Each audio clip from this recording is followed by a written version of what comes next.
Hello friends, आज आपका class 10 chapter number 2 acid basis and salts start हो रहा है। ये इसमें सबसे पहले आप देखेंगे, आपने पिछले चैप्टर में ये देखा कि केमिकल रिएक्शंस और उसके इक्वेशंस आपने पढ़ा। तो इस चैप्टर में आप देखेंगे कि केमिकल प्रॉपर्टीज़ के बेसिस पर कंपाउंड्स कितने पार्ट में डिवाइड हैं, उनकी क्या खुद की क्या केमिकल प्रॉपर्टीज़ हैं। तो basis of chemical properties compounds कितने फॉर्म में डिवाइड हैं? 3 फॉर्म में। फर्स्ट है acids, second bases and third is salts. तो हम लोग सबसे पहले एसिड्स पढ़ेंगे अभी। तो एसिड्स पढ़ने से पहले आप सबसे पहले जानेंगे कुछ बेसिक टर्म्स हैं। इंडिकेटर्स किसे कहते हैं? It is an dye which change the colour when it is put into acid और बेस। इंडिकेटर्स एक तरीके का डाई है, ये क्या करता है? कलर चेंज करता है जब ये किसी एसिड या बेस में मिलाया जाए। तो मोस्ट कॉमन इंडिकेटर्स कौन कौन से हैं? 3 हैं। फर्स्ट है litmus, second methyl orange, third is phenolphthalein. तो लिटमस क्या करता है कि an acid turns blue litmus to red. Acid क्या करता है? ब्लू लिटमस को रेड में कलर चेंज करता है, और बेस क्या करता है? रेड लिटमस को ब्लू में चेंज करता है। अब सेकेंड इंडिकेटर अपना क्या है? Methyl orange. मेथिल ऑरेंज क्या कहता है? It gives red colour in acid solution and yellow colour in basic solution. Phenolphthalein indicator क्या करता है कि it gives colourless in acidic solution and pink colour in basic solution. Phenolphthalein जो है acidic solution में कलरलेस रहता है और बेसिक सॉल्यूशन में पिंक कलर का रहता है। अब लिटमस क्या है? एक नेचुरल इंडिकेटर है, प्राकृतिक इंडिकेटर है ये। अब एक टर्म आता है ऑल्फैक्टरी इंडिकेटर। ऑल्फैक्टरी इंडिकेटर्स किसे कहते हैं? मतलब जब आप किसी भी सब्सटेंस को उसके कलर के बेसिस पर नहीं, उसके स्मेल यानी कि ऑर्डर, उसकी स्मेल या खुशबू के आधार पर उसको इंडिकेट कर सकेगी ये क्या है। तो ऑल्फैक्टरी इंडिकेटर्स किसे कहते हैं? दो substances whose smell changes in acidic और basic solutions are called olfactory indicators. Olfactory indicators में एग्जांपल क्या है? Onion and vanilla extract. Onion and vanilla extract are the examples of olfactory indicators. तो ये हो गया बेसिक टर्म्स। अब हम लोग देखेंगे कि जो बेसिस ऑफ केमिकल प्रॉपर्टीज़ के आधार पर जो 3 पार्ट्स में डिवाइड हुए थे compounds, acid, basis and salt. तो हम लोग सबसे पहले एसिड्स पढ़ेंगे। अब हम लोग पढ़ेंगे सबसे पहले एसिड्स पढ़ेंगे एसिड्स के बारे में। तो एसिड्स किसे कहते हैं? All those chemical substances which are sour in test. सोर इन टेस्ट मतलब जिनका स्वाद जो है खट्टा होता है। मतलब all those substance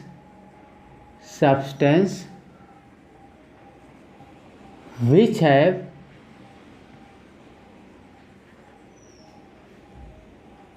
sour in taste, मतलब जिनका स्वाद जो है खट्टा होता है उन्हें एसिड कहते हैं। एसिड कितने पार्ट में डिवाइड है? 2 पार्ट में डिवाइड है। फर्स्ट है ऑर्गेनिक एसिड्स,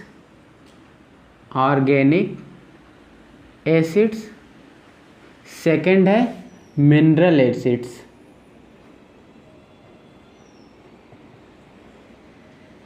ठीक, ऑर्गेनिक कितने पार्ट में डिवाइड है? 2 पार्ट में डिवाइड है। फर्स्ट है ऑर्गेनिक एसिड, सेकेंड है mineral acid. The acids which are present in plants and animals is known as organic acid. मतलब ये किसमें एसिड प्रेजेंट रहता है? प्लांट्स में और एनिमल्स में। The acids prepared by minerals of earth, उसे क्या कहते हैं? मतलब acids prepared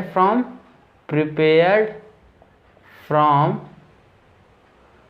minerals of earth. उसे क्या कहते हैं? Mineral acids. अब मिनरल एसिड्स जो है वो किस तरीके का एसिड होता है? स्ट्रॉन्ग एसिड, क्योंकि ये खुद बनाया जाता है लेबोरेटरी में। स्ट्रॉन्ग एसिड्स होते हैं। और ये ऑर्गेनिक एसिड्स कैसे होते हैं? Weak acids. तो मिनरल एसिड्स के एग्जांपल्स कौन कौन से हो जाएंगे? Sulphuric acid H2SO4, hydrochloric acids, nitric acid etcetera. और ऑर्गेनिक एसिड्स के जो एग्जाम्पल्स हो जाएंगे वो हो जाएंगे एसिटिक एसिड, टार्टरिक एसिड,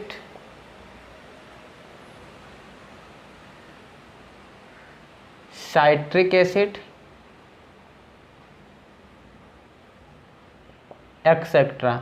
ये क्या हो जाएंगे? वीक एसिड्स हो जाएंगे और ये क्या हो जाएंगे? स्ट्रॉन्ग एसिड्स हो जाएंगे। एसिड्स जो हैं दो फर्दर पार्ट्स में डिवाइड हुआ है, मतलब on the basis of amount of water के बेसिस पर कितने पार्ट में डिवाइड है? दो। फर्स्ट है कंसेंट्रेटेड एसिड, कंसेंट्रेटेड एसिड्स।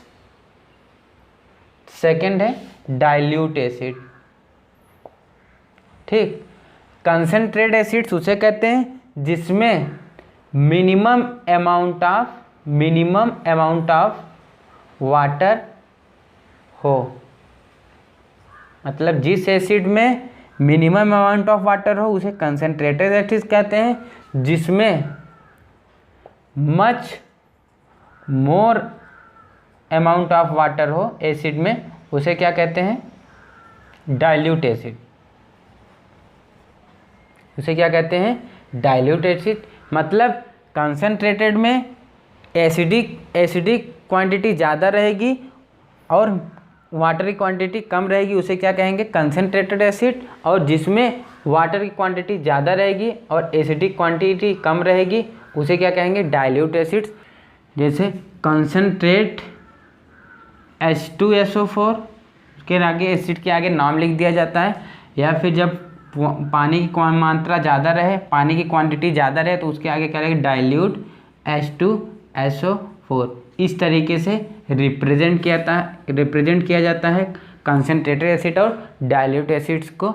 अब एक टर्म है डाइल्यूशन। किसे कहते हैं?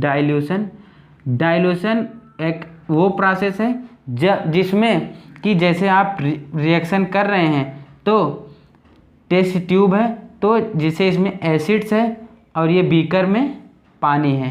ठीक, तो डाइल्यूशन में अगर आप इस एसिड्स को डायरेक्ट अगर इस वाटर में अगर डिज़ोल्व करेंगे तो यहाँ पर क्या हो सकता है? एक ब्लास्ट हो सकता है। तो इसका जो प्रोसेस है कि जो इस टेस्ट ट्यूब में सबसे पहले आप एसिड डालें, फिर उसमें धीरे धीरे ड्रॉप वाइज ड्रॉप वाटर को डिज़ोल्व करें। अब नेक्स्ट है आप लोग प्रॉपर्टीज ऑफ एसिड्स देखेंगे। Properties of acids.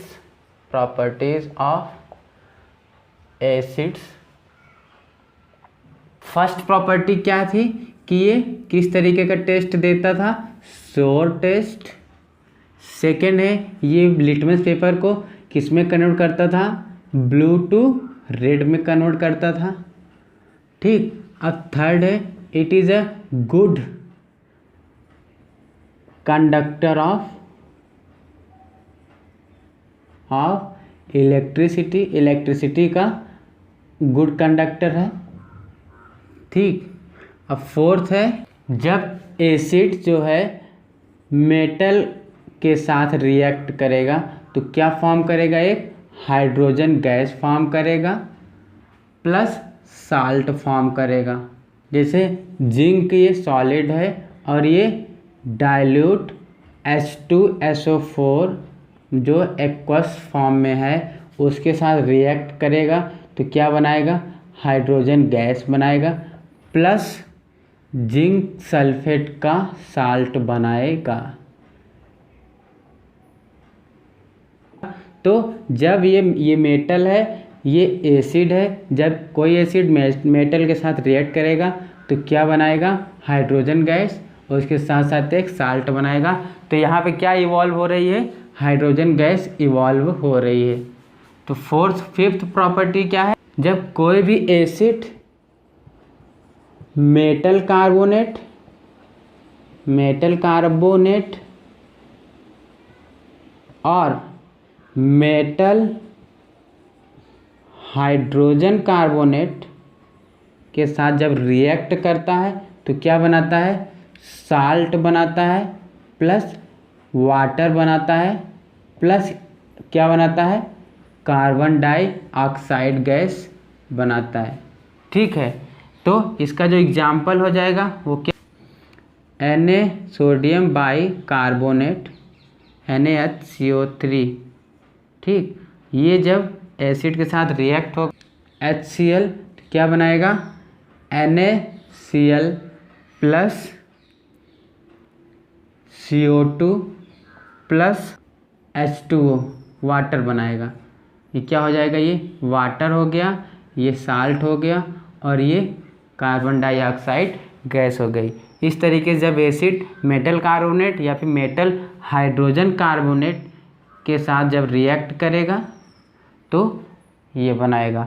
जो सिक्स्थ प्रॉपर्टी है वो, जब कोई भी एसिड से जब वो बेस के साथ रिएक्ट करता है तो क्या बनाता है, साल्ट बनाता है और उसके साथ साथ वाटर बनाता है।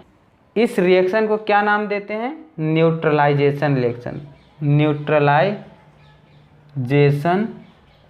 रिएक्शन मतलब जब एसिड और बेस रिएक्ट करके साल्ट और वाटर फॉर्म करते हैं तो उस रिएक्शन को क्या नाम दिया गया है, न्यूट्रलाइजेशन रिएक्शन।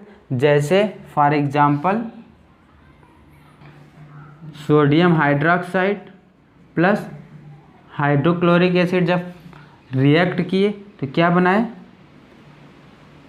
साल्ट बनाया प्लस वाटर बनाया। तो ये कैसी रिएक्शन हो गई हमारी, न्यूट्रलाइजेशन रिएक्शन हो गई, क्योंकि इसमें ये साल्ट और वाटर फॉर्म हो रहा है। अब जो सेवेंथ प्रॉपर्टी, वो अगर कोई भी मेटल ऑक्साइड है, ठीक, अगर वो एसिड के साथ रिएक्ट कर रहा है तो क्या बनाता है, साल्ट प्लस वाटर बनाता है। तो मेटल ऑक्साइड जब एसिड के साथ रिएक्ट होता है क्या बनाता है, साल्ट और वाटर बनाता है। For example Cu copper oxide plus twice of HCl क्या बनाता है, CuCl2 प्लस H2O। ये हो गया आपका सेवेंथ प्रॉपर्टीज हो गई। Eighth property, acids have corrosive in nature. मतलब अगर एसिड्स आपके क्लॉथ्स पे गिर गया तो वो आपके ड्रेस को क्या कर जाएगा, कोरोड कर जाएगा, मतलब वो ड्रेस खराब कर देगा। तो acids have corrosive in nature. अब सभी एसिड्स में कॉमन क्या होता है, जैसे ये HCl है, हाइड्रोक्लोरिक एसिड है, अगर इसको ब्रेक करें तो ये क्या किया, H+ आयन और Cl- आयन। अगर H2SO4 को अगर ब्रेक किया सल्फ्यूरिक एसिड को तो 2H+ प्लस SO4 2-, तो इसमें भी H+ आयन मिला, इसमें भी H+ आयन मिला। तो सभी एसिड्स में कॉमन क्या होता है कि जब कोई भी एसिड अगर उसको वाटर के साथ डिज़ोल्व करते हैं तो वो कंप्लीट डिज़ोल्व हो जाता है और उसके जो X+ आयन है वो सेम बनते हैं सभी में। तो इसी H+ आयन प्रेजेंट होने की वजह से हमें क्या पता चलता है कि जो कंपाउंड्स है उसका नेचर कैसा है, एसिडिक नेचर है, और वो किस तरीके की प्रॉपर्टी शो करता है, एसिडिक प्रॉपर्टी शो करता है।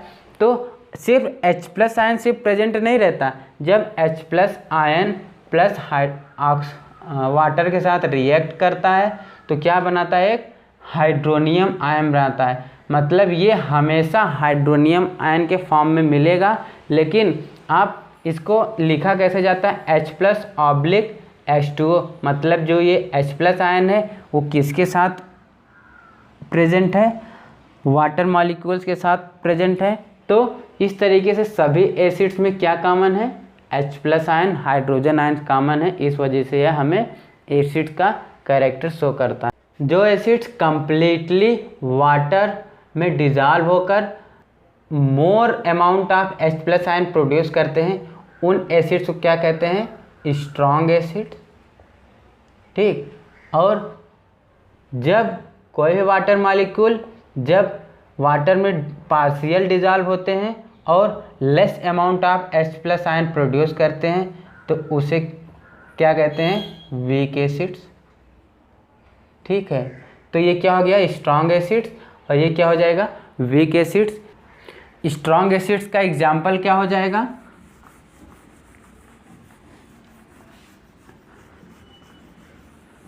स्ट्रॉन्ग एसिड्स में जैसे हाइड्रोक्लोरिक एसिड है, ये ब्रेक हुआ तो ज़्यादा amount of H+ ion produce हुआ, तो ये कैसा एसिड्स है, स्ट्रॉन्ग एसिड है।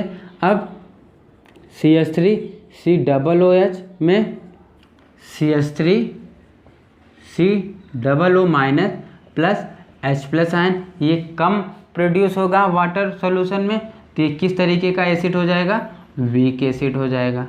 ठीक है, ये दोनों स्ट्रॉन्ग और वीक एसिड्स के एग्जाम्पल्स हैं। नेक्स्ट हेडिंग है आपकी बेसेस। अभी आपने देखा पूरा एसिड किसे कहते हैं, अब आपका टॉपिक है बेसेस। तो बेस जो है जस्ट अपोजिट है एसिड्स का, मतलब जो फर्स्ट एसिड में बताएगा श्योर इन टेस्ट, तो ये क्या होगा, बेटर इन टेस्ट। बेटर मतलब कड़वा टेस्ट। ठीक, उसमें ये बताया कि लिटमस को क्या करता है, ब्लू को रेड करता था एसिड, तो ये क्या करेगा, रेड लिटमस से ब्लू लिटमस को में कन्वर्ट करेगा।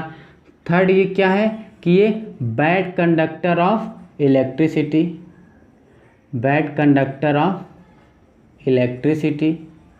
ठीक है, फोर्थ इसकी प्रॉपर्टी क्या है, feel soapy, yes soapy to touch, ये सॉपी फील कराता है टच करने पर। फिफ्थ है बेसेस जो होता है वो बैड कंडक्टर ऑफ इलेक्ट्रिसिटी कराता है, लेकिन जब सॉल्यूशन में रहेगा तो वो इलेक्ट्रिसिटी को कंडक्ट कराएगा। ठीक, ये आप ध्यान दीजिएगा, बैड कंडक्टर है, लेकिन जब ये बेस जो है किसी सॉल्यूशन में रहेगा तब H+ आयन प्रेजेंट होने की वजह से ये इलेक्ट्रिसिटी को कंडक्ट कराएगा। अब जो फिफ्थ प्रॉपर्टी, जो बेस होगा वो किसी मेटल के साथ रिएक्ट होकर क्या प्रोड्यूस करेगा, हाइड्रोजन गैस प्रोड्यूस करेगा, हाइड्रोजन गैस प्रोड्यूस करेगा। जैसे 2NaOH प्लस जिंक के साथ रिएक्ट करेगा तो क्या बनाएगा, हाइड्रोजन गैस प्लस Na2ZnO2, ये बनाएगा। अब सिक्स प्रॉपर्टी क्या है, एसिड जब बेस के साथ रिएक्ट हो रहा था तो साल्ट प्लस वाटर बना रहा था, मतलब वो रिएक्शन आपने क्या नाम दी थी, न्यूट्रलाइजेशन रिएक्शन। अगर आप एसिड प्लस बेस या फिर बेस प्लस एसिड करेंगे तो प्रोडक्ट तो आपका साल्ट और वाटर ही रहेगा। तो वही प्रॉपर्टीज इसमें भी अप्लाई होगी कि जो एसिड होगा अगर बेस के साथ रिएक्ट होगा तो क्या फॉर्म करेगा, साल्ट प्लस वाटर, और इस रिएक्शन को आपने क्या नाम दिया था, न्यूट्रलाइजेशन रिएक्शन। जो भी रिएक्शन जब एसिड और बेस रिएक्ट होने पर साल्ट और वाटर बन रहा है वो हर एक रिएक्शन न्यूट्रलाइजेशन रिएक्शन रहेगी। इसका जो एग्जाम्पल होगा वो ये होगा कि sodium hydroxide 2 plus sulphuric acid, ये क्या बना रहा है, सल्फेट प्लस H2O, तो ये क्या हो जाएगा, साल्ट हो जाएगा, ये वाटर हो जाएगा, ये एसिड है और ये बेस है। ठीक, ये सोडियम सल्फेट है, सोडियम सल्फेट है। अब जो सेवेंथ प्रॉपर्टी ये है, बेस जो है नॉन मेटल ऑक्साइड के साथ रिएक्शन करता है, नॉन मेटल ऑक्साइड्स के साथ रिएक्ट करेगा तो क्या बनाएगा, साल्ट प्लस वाटर बनाएगा। मतलब इसका जो एग्जाम्पल है वो कैल्शियम डाइहाइड्रोक्साइड जब कार्बन डाइऑक्साइड के साथ रिएक्ट करेगा तो क्या बनाएगा, CaCO3 calcium carbonate plus water.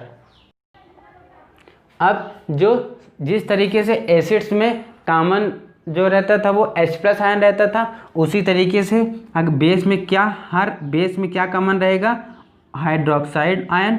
मतलब जैसे NaOH है, NaOH को अगर आप ब्रेक करेंगे तो क्या होगा, Na plus OH minus hydroxyl ion, ये कॉमन है। अगर आप क्या है NaOH, ये कैल्शियम हाइड्रोक्साइड को अगर ब्रेक करेंगे CaOH2, तो ये ब्रेक करेंगे तो Ca2 positive plus OH minus. इस तरीके से सभी बेसिस में OH माइनस कॉमन रहेगा। इससे हमें ये पता चलेगा कि इसका नेचर कैसा है, बेसिक नेचर का है। अब नेक्स्ट हेडिंग है आपकी strength of acids and bases. Strength of acids and bases, इस स्ट्रेंथ को किस पे मेजर किया जाता है, एक स्केल पर, उसका नाम है pH स्केल। तो pH स्केल क्या है, जैसे ये एक कॉलम बना लेते हैं, ठीक,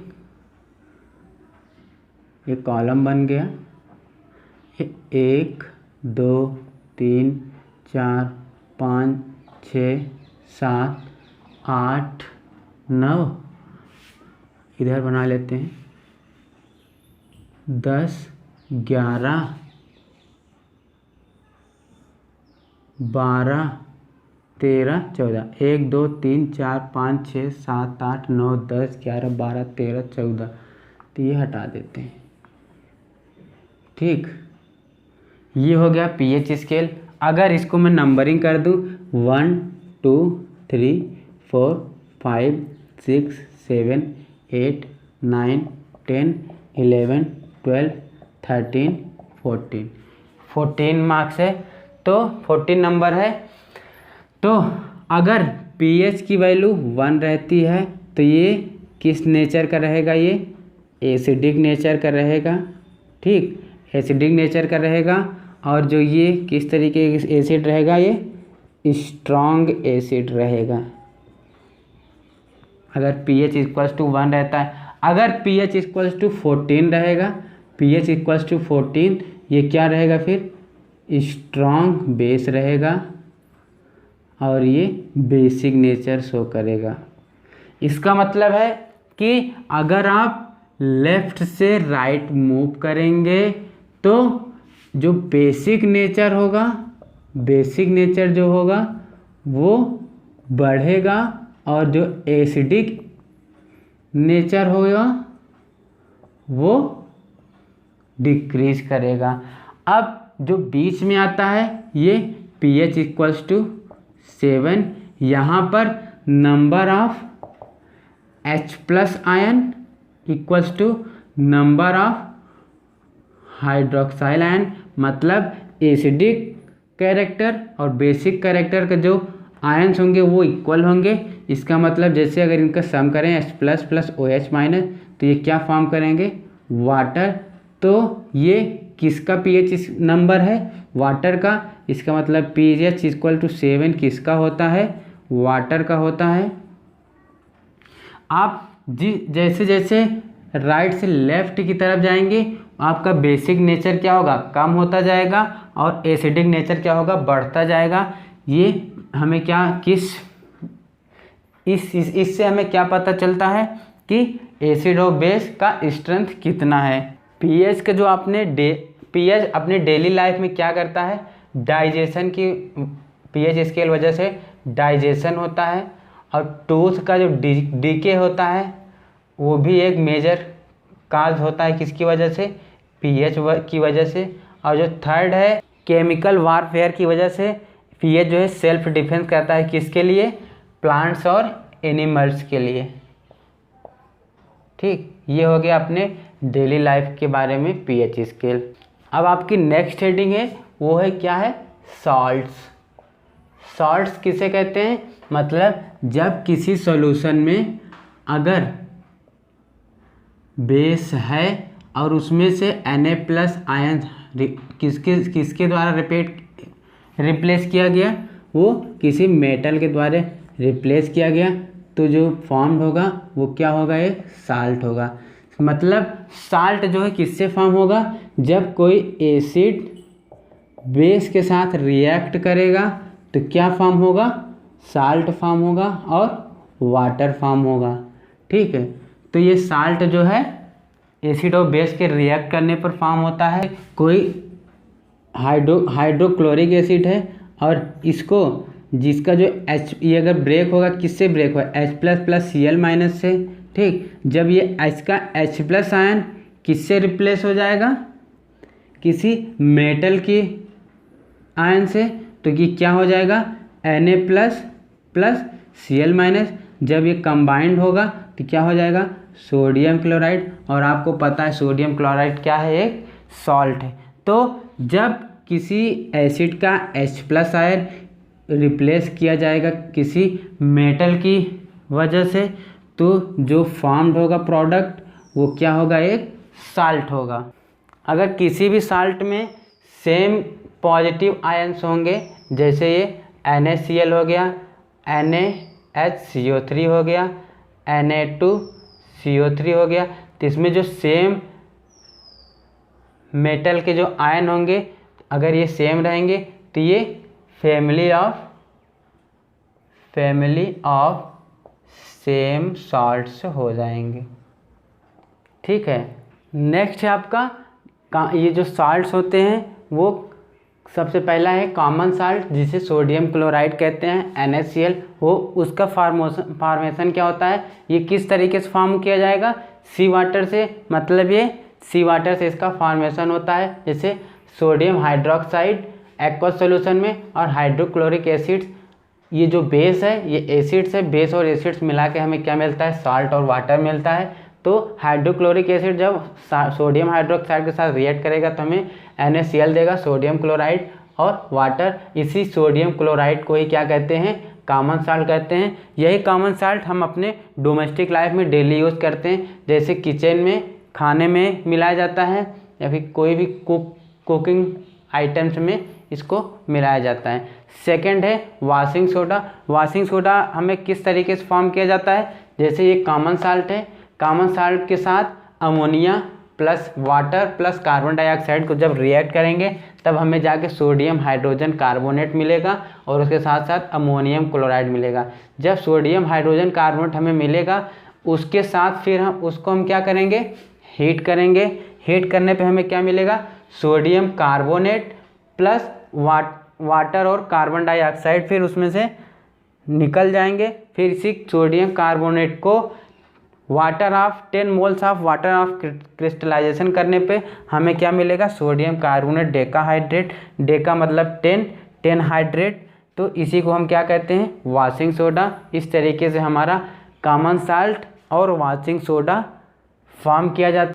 नेक्स्ट है हमारा बेकिंग सोडा। बेकिंग सोडा किससे मिला जाता है, common salt plus ammonia plus water plus carbon dioxide को जब एक साथ रिएक्ट करेंगे तो हमें क्या मिलेगा, सोडियम हाइड्रोजन कार्बोनेट और अमोनियम क्लोराइड। तीसरी सोडियम हाइड्रोजन कार्बोनेट के ही हम क्या कहते हैं, बेकिंग सोडा कहते हैं। बेकिंग सोडा का जो यूज़ होता है वो स्टमक की जो एसिडिटी होती है उसको कम रिमूव करने के लिए क्या करते हैं। और सेकेंड इसका जो इस्तेमाल होता है वो ब्रेड बनाने के लिए, केक बनाने के लिए आदि ऐसी चीज़ें बनाने के लिए हम बेकिंग सोडा का यूज़ करते हैं। नेक्स्ट है आपका ब्लीचिंग पाउडर। ब्लीचिंग पाउडर किससे रिएक्ट करने पर फॉर्म होता है, कैल्शियम हाइड्रोक्साइड क्लोरीन के साथ रिएक्ट करेगा तब हमें क्या देता है, ब्लीचिंग पाउडर। ब्लीचिंग पाउडर को हम क्या कहते हैं, कैल्शियम ऑक्सीक्लोराइड और वाटर फॉर्म होगा। ब्लीचिंग पाउडर जो का स्ट्रॉन्ग स्मेल देता है और स्ट्रॉन्ग स्मेल ये देता है, strong smell.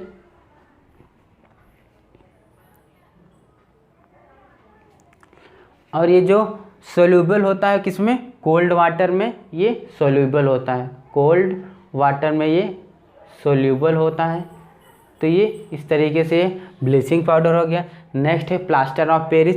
Plaster of Paris को डाईहाइड्रेटेड करेंगे, फिर उसको हीट करेंगे, कब तक, 100 डिग्री सेल्सियस तक। तो हमें क्या देगा, प्लास्टर ऑफ पेरिस प्लस 2 में से half hydrated molecule, water molecule इधर चले जाएंगे और 3/2 वाटर मॉलिक्यूल अलग हो जाएंगे। इसी को क्या कहते हैं, प्लास्टर ऑफ पेरिस। मतलब जब कोई किसी भी आदमी का या फिर किसी का भी पैर या हाथ, जब कोई भी बोन्स फ्रैक्चर्ड होता है तो प्लास्टर ऑफ पेरिस से उसका ट्रीटमेंट होता है।